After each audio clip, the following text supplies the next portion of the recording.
quando nós olhamos para trás, quando nós temos alguma memória, e eu cresci com a RTP, não é? Portanto, lembro-me da RTP quando era miúdo, da ansiedade de ter a chegada do primeiro televisor a casa, que chegou já, enfim, já chegou com algum, não foi logo no momento do arranque, na altura era um aparelho muito caro, um televisor podia custar tanto como um automóvel, era mesmo uma coisa muito diferente, e as pessoas muitas vezes iam ver televisão para a rua.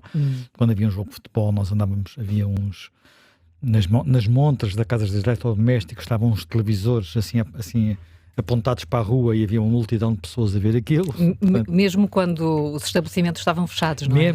Às vezes era à noite, não é? Às vezes era à noite. Sim. Portanto, este televisor, enfim, A vinda do Papa a Portugal, por exemplo, em 1967, para já não falar dos festivais da canção, mas esse precisava que se ouvisse mais ou menos a música, mas tinha mesmo havia momentos, por exemplo, eu tenho mais memória de jogos de futebol, que não têm nada a ver com o que são hoje em termos de realização e da gente ver o que estava a passar nas imagens. Era uma coisa muito difícil às vezes de ver. Agora, a preto e branco, claro. Era preto e branco, eram ecrãs pequeninos, era aquela coisa de catódicos, assim, com abaulado, portanto, era uma coisa, de vez em quando apagava-se e dizia a emissão segue dentro de momentos, portanto, vinha uma musiquinha. Uma musiquinha, enfim. Mas há depois muita coisa que toda a gente via, não é? Há programas que eram vistos literalmente pela população inteira. Talvez o primeiro de todos mais famoso foi o Zip Zip, claro, não é? Portanto, aquele que criou assim mais emoção, mas depois há muitos que vêm a seguir, Concurso, a Cornélia, telenovelas, a Gabriela, figuras que ficam, portanto, os primeiros programas do Herman, os primeiros programas, o senhor, ainda antes do Herman ser Herman, o Herman com o Senhor Feliz e o Senhor Contente, portanto, tudo isso eram coisas indistinguíveis da própria imagem que nós tínhamos do país. E ao mesmo tempo que isto acontecia, é evidente que a televisão surge, a RTP surge ainda no tempo da ditadura, e portanto, e vai logo ter aí alguma evolução, porque, por exemplo, enquanto Salazar, portanto, ele surge com Salazar, naturalmente, em 57, com Salazar não tem ainda, não dá ainda à televisão importância, ao contrário de Marcelo Caetano, que inaugura um formato das conversas em família, que vem explicar as políticas governamentais, é uma coisa completamente diferente. E eram programas, quer dizer, hoje nós achamos isso quase inimaginável, mas eu ontem por acaso estive a ver, enfim, um programa que recapitulava imagens antigas, é uma coisa que eu não tenho memória de existir, mas nem sequer tenho memória exata do conteúdo e de como é que era, que eram os programas de Vitorino Mésio. Vitorino Mésio era um professor catedrático de letras, também escritor, um professor catedrático de letras, que estava sentado numa cadeira à frente de uma câmara e falava. E as pessoas aderiam àquilo de uma forma quase inacreditável. Ele era muito expressivo. Mas era uma pessoa que não era muito expressiva, mas eu lembro-me mais tarde, por exemplo, andar pelo país e dizer, olha, ali era, na zona do centro do país, ele tinha, ali na Cova, acho que tinha um moinho. Tinha comprado um moinho, daquelas coisas que às vezes há de casa de fim de semana. Aquele moinho é do Vitorino Mésio. Ele tinha era uma coisa, ele era uma figura. Sotaque açoriano, podia ser absolutamente desconcertante, porque podia estar a falar do assunto mais... elite no sentido cultural do termo, como, por exemplo, podia cantar. Porque ele gostava muito de cantar aquele folclore açoriano. E depois, de todos os programas culturais que a RTP tinha, e eram sempre com figuras, Mourão Ferreira, por aí, ele foi um dos mais populares. O que é espantoso, porque aquilo era feito, e quem vê os programas, a Manel esteve a rever, percebe-se isso. Aquilo não tinha propriamente um guião, não é? A conversa ele ia falava. Aliás, há outra figura que tem imenso sucesso, que é o Germano Saraiva. Mas já depois começa nessa altura. Porque ele tem uma primeira série e depois volta a ter outra. Uma primeira série que também era parecida, sentado em estúdio, preto e branco, a falar. Depois a seguir, ele faz muitas séries seguidas em que já filma nos locais, tem, portanto, e ele tem aquela expressão assim, foi aqui as expressões das mãos, as duas mãos, usar as duas mãos, e eram programas portanto, olhar para aquilo, quer dizer, ao mesmo tempo que havia aquilo, havia o entretenimento, havia o Júlio Isidro, as manhãs, havia muita coisa. Mais tarde. E depois, bem, ao mesmo tempo que isto fazia e de alguma forma foi ajudando a fazer o país, e contudo, com a própria evolução, eu lembro, por exemplo, de uma altura que passou um filme em que eu penso que pela primeira vez, já não sei se foi um nu feminino, se foi um nu frontal, que era o Pato com Laranja. Sim. Pato com laranja. Lembro-me do escândalo. Sim. Que foi quer dizer, mas não chegou também, falou-se muito, mas não posso dizer que tinha sido um escândalo. Quer dizer, sim, falou-se muito, escândalo no sentido em que se falou muito. Falou-se muito, de repente tinha-se quebrado um tabu. Pronto. Eu já não faço ideia. Lembro-me do filme, nunca me lembro do nome do filme, não me lembro nada do filme. Eu acho que era uma comédia italiana. Sim, uma coisa qualquer, uma coisa assim, completamente... Era assim uma coisa meio brincalhona. Brincalhona, não me recordo já bem muito como é mais tarde, não é? Sim, muito mais tarde, já depois do 25 de Abril. Quer dizer, não, já foi anos 80. Anos 80 já depois da revisão constitucional. Já foi anos 80. Eu não sei qual foi o ano em que foi, já sei que foi anos 80, mas ainda havia televisão única. Fazendo as contas, curiosamente, a televisão tem 68 anos. 34 foi televisão única, 34 foi em ambiente de concorrência. É exatamente meio por meio. Eu só ontem que fui fazer as contas e de repente, espera aí, isto é capaz de dar meio por meio, deu. Não é? 91 aparecem as televisões privadas, portanto é 34. Portanto estamos com a meia, digamos, metade do tempo da televisão foi sozinha, outra metade foi em concorrência. E nós, no tempo em que ela era sozinha, houve, naturalmente, todas as questões que tinham a ver com os períodos de noticiário. Pronto, a discussão sobre até que ponto era ou não era comandado pelo governo, e isso foi um tema que durou até muito recentemente. Só muito recentemente é que esse tema foi desaparecendo da agenda política. Eu diria que houve muitas alturas, talvez a mais forte de todas, mas recentemente foi com Sócrates. Algumas coisas que se passaram na RTP no tempo de Sócrates. A RTP no tempo de Sócrates esteve 10, 12 dias, já não me recordo, sem noticiar o caso da licenciatura. Não noticiou. E espantosamente a ERC achou normal. Espantosamente. Quer dizer, a entidade reguladora achou que não havia aqui nada de normal. E aliás, era uma coisa um bocadinho, era quase óbvio, porque não havia, o caso da licenciatura não estava em nenhum telejornal, em nenhum serviço informativo, exceto, havia uma altura em que ele aparecia nos comentários de Marcelo Rebelo de Sousa, que na altura estava na RTP, que falava disso, e se digamos, um marciano estivesse em Portugal e só tivesse RTP, mas de que é que ele está a falar? Porque no resto não aparecia. Bem, mas isto é um bocadinho a história. Eu lembro-me de uma altura, na década de 80, que um artigo no Expresso chamado História de uma Submissão, e que era um bocadinho a forma como os noticiários estavam sempre condicionados pelo governo da altura. E todos os governos cometeram o mesmo tipo de pecados. Não vamos, pelo menos durante muito tempo. E depois houve, de facto, mais recentemente, uma preocupação em vários momentos de encontrar fórmulas de distanciamento entre a informação e o poder político do momento, e eu creio que de uma forma genérica nós temos aqui que distinguir duas coisas, que é a interferência direta e a cultura da empresa. A cultura da empresa raramente foi uma cultura de insubmissão e de risco.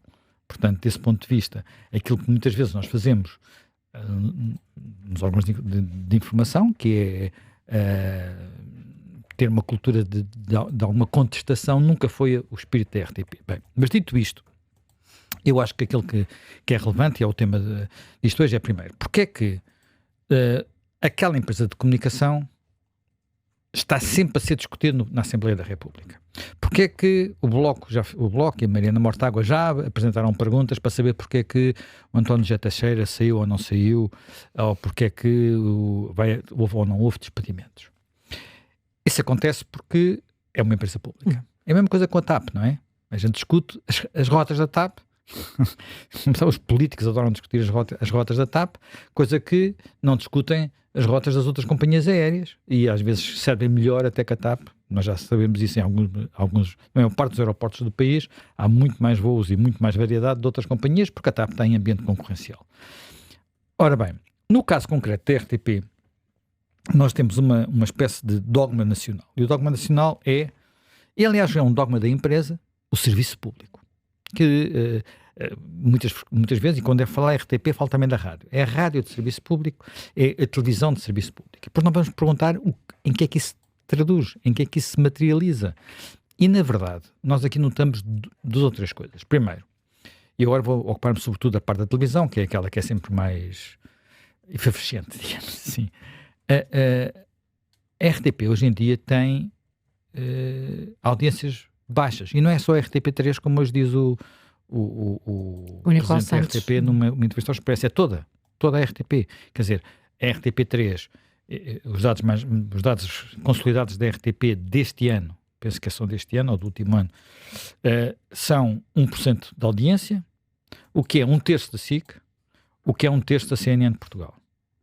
O que é, agora, na altura aqui em termos consolidados, ainda é apenas 50% menos, não melhor, está 30% menos do que o Now tem 1 ano, mas nos últimos dias é metade do Now também já. Portanto, é neste ponto que está a RTP3. A RTP1, portanto, o navio Almirante, não está muito melhor. O navio Almirante teve este fim de semana um dia com 7%. Não é nada, não é? Tu já trabalhaste em televisão, sabes que não é nada. Está com audiências que são metade ou menos de metade da TVI e da SIC. E só não está pior, e esse aspecto é sempre muito relevante de dizer, só não está pior porque de vez em quando tem uns hits. Agora, a gente pergunta se esses hits é aquilo que nós colocaríamos na imagem, que é muito discutível o que é que significa serviço público. Mas transmitir a final da Taça, que foi até hoje o programa mais visto pela RTP este ano, será o coração do serviço público. Se a RTP não transmitisse, não haveria outra televisão que transmitisse em sinal aberto. Festival da Eurovisão é o outro hit. E depois, curiosamente, um em que ela se aproximou dos outros canais, porque todos fizeram o mesmo, foi os debates eleitorais.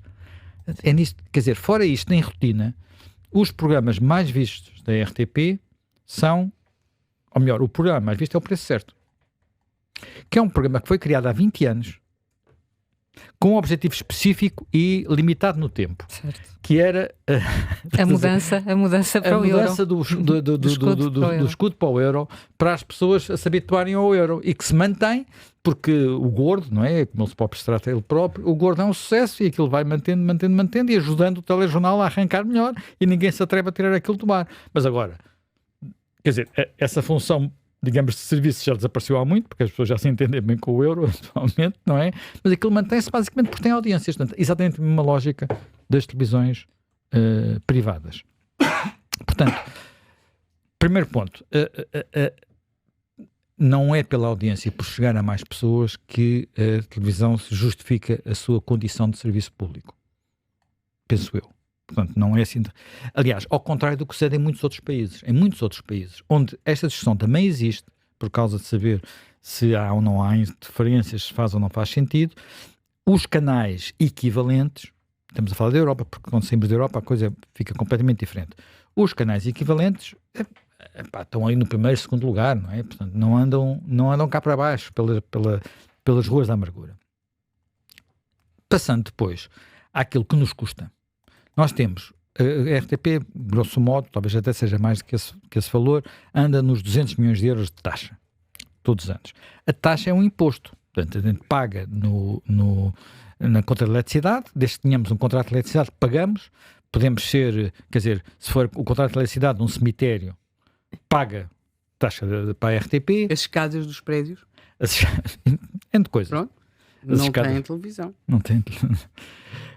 E por aí, quer dizer, é uma forma de subsidiar a RTP sem ficar dependente de uma decisão arbitrária do Orçamento de Estado. Foi o que se inventou alguns no passado. Portanto, temos esse valor, e esse valor permite manter uma empresa que, em muitos aspectos, eu não tenho a certeza, distorce o próprio mercado da comunicação social. Só para teres uma ideia, eu tenho aqui alguns números, e estes números não são simples, são tirados dos relatórios de contas das empresas. Mas tenho aqui alguns números. A RTP, o grupo RTP, portanto, que é a televisão e a rádio, tem o dobro dos trabalhadores do grupo Impresa, que é a televisão e o Expresso, basicamente. Mais umas coisas, mas é isto o grosso das coisas. Tem um bocadinho menos do dobro da Mídia Capital, portanto, que é onde está o grupo onde estão onde está o TVI, onde está o CNN, onde estão essas coisas todas, e mais umas coisas também, umas operações online. Mas o mais impressionante nem sequer é isto. O mais impressionante é que o custo por trabalhador, que é fácil de fazer, sabendo o número de trabalhadores e os custos salariais. Portanto, é uma conta muito simples. É uma conta muito simples. O custo por trabalhador na RTP tem vindo a subir todos os anos, e neste momento é entre 15% a 20% mais elevado que o segundo custo mais elevado, que é o da empresa. Eu não tenho aqui custos para todas as empresas relativa a 2024, mas entre 2024 e 2023 é o que se percebe. Portanto, estamos a falar de custos que, por exemplo, se compararmos com as empresas, enfim, essas não têm televisão, têm só rádios e jornais, outros grupos de comunicação, pode chegar a ser 50% mais elevado. Custo por trabalhador. E ainda em cima disto ainda temos uma empresa envelhecida, porque tem muitos trabalhadores e uma média etária que está nos 53, 54 anos, de acordo com o presidente da empresa na entrevista ao Expresso. Portanto, uma empresa que nunca se reestruturou, onde as pessoas ficam muitos anos, porque aquilo é confortável, porque aquilo ninguém é despedido, não há, quer dizer, o patrão paga sempre no fim do dia, não é? O patrão somos nós. Só quer dizer, pode-se fazer, onde há mais greves das empresas, onde há mais conflitos laborais, onde há mais, tudo isso se passa dentro da RTP, porque é empresa pública, porque tem as costas quentes de ser empresa pública. Agora, portanto, olhando para estes dados, nós interrogamos-nos porque é que, se 200 milhões de euros para esta empresa é a melhor forma de garantir que há serviço público. E para isso, na minha perspectiva, é preciso perceber o que é que nós podemos ou não definir como serviço público de comunicação social. Porque tu repara, estamos a falar de uma empresa que tem uma televisão, uma rádio e por isso tem sites online. Portanto, também está presente no online. E desse ponto de vista, quando se define o serviço público, diz-se muitas coisas: garantir a cultura, garantir o pluralismo, garantir isto, garantir aquilo, garantir aquilo outro. Relativamente a isso, aquela empresa, interrogo-me, garante mais o pluralismo que o resto? Ou algumas vezes que algumas das outras individualmente? Ou, se quisermos, o conjunto? Porque o conjunto é que conta, não é? Eu creio que não. Acho que não há nenhuma dúvida que não é por ali que a gente está a garantir o pluralismo, que está a garantir que há debate. O debate está por todo lado e não é por causa da RTP que ele está melhor ou está pior. Se calhar até está pior. Quer dizer, não há nada que eles façam que ninguém faça também. Portanto, desse ponto de vista. Mas estás a falar ao nível da informação. Estou a falar, neste caso, ao nível da informação. No que diz respeito à cultura, ou digamos, aquilo que a gente, de uma forma genérica, diz cultura, eu posso dizer assim, bem, desse ponto de vista, porventura, há uma parte daquilo que é, por exemplo, a produção de filmes ou séries, ou a produção de certo tipo de espetáculos, ou a produção de certo tipo de conteúdos, que porventura não têm a viabilidade económica se dependerem apenas das receitas que são capazes de gerar. Apesar disto também estar a mudar, e nós sabemos que está a mudar porque a Netflix está a ter influência na capacidade de produção em Portugal, às vezes com sucesso, outras vezes com menos sucesso, mas está a ter influência.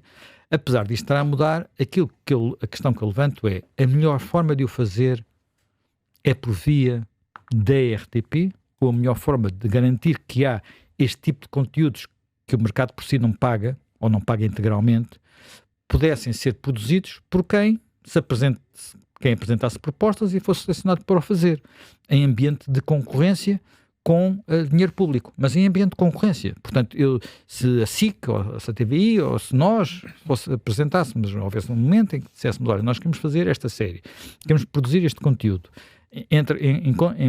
está ou não está abrangido, e esse bolo ia para os melhores projetos.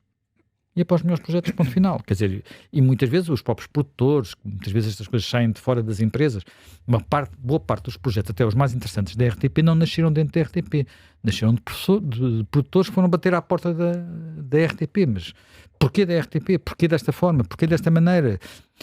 Porque isto ainda por cima tem muitas vezes outras ineficiências. Há pouco tempo contaram que uma diretora técnica, eu estou a dizer diretora, se calhar não devia dizer, portanto, um responsável técnico da RTP estava desesperado porque queria fazer uma compra de equipamento, e o tempo que foi necessário para cumprir todas as normas da administração pública, porque aquilo na prática é como se fosse tribunais de contas, autorizações governamentais, tal, quando chegou à altura de ir comprar, o caderno em casa já estava desatualizado.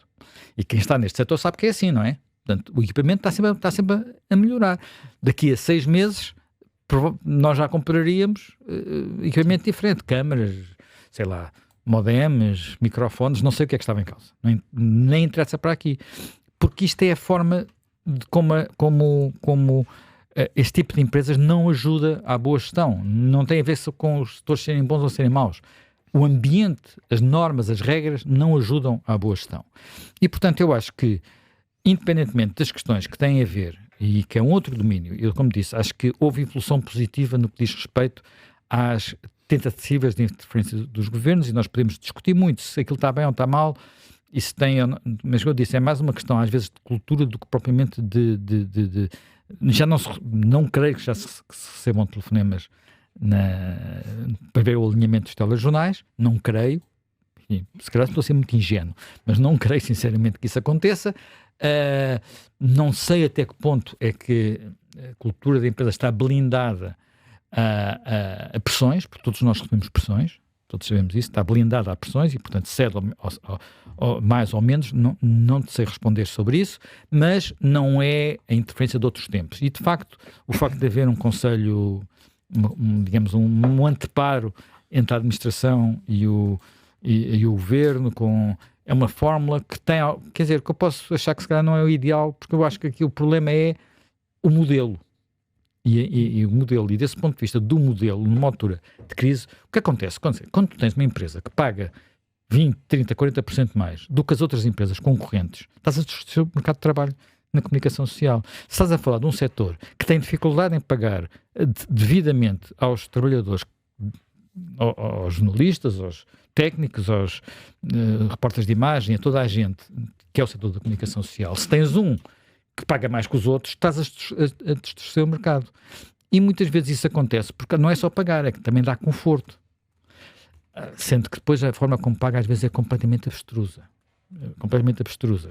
Na RTP não há, as regras são muito determinadas por coisas que não fazem qualquer sentido, não vou entrar em detalhes. São coisas que os próprios, a gente fala com os nossos colegas de lá, eles dizem que aquilo para fazer salário, quer dizer, entre o salário básico e o que eles recebem no fim do mês, há ali uma quantidade de atrapalhadas pelo meio.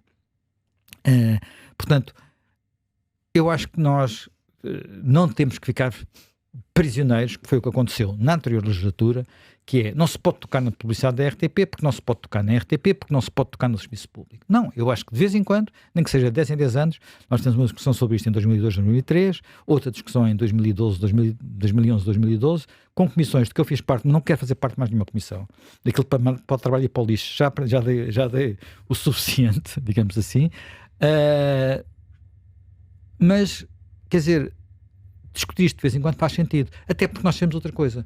O peso destes órgãos de informação clássicos, portanto, legacy media, como às vezes se diz, na formação global da opinião pública e na forma das pessoas se informarem, estão a perder terreno. As pessoas estão a começar a ver, quer do ponto de vista cultural, quer do ponto de vista da informação, a chegar a isso de outras formas, designadamente através das redes de streaming, no caso da televisão em concreto.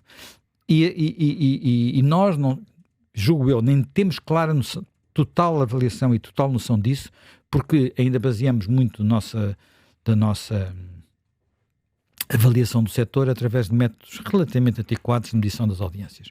Porque isto, se formos à realidade, eu creio que é um bocadinho ainda menos entusiasmante do que aquela que aparece nestes números oficiais.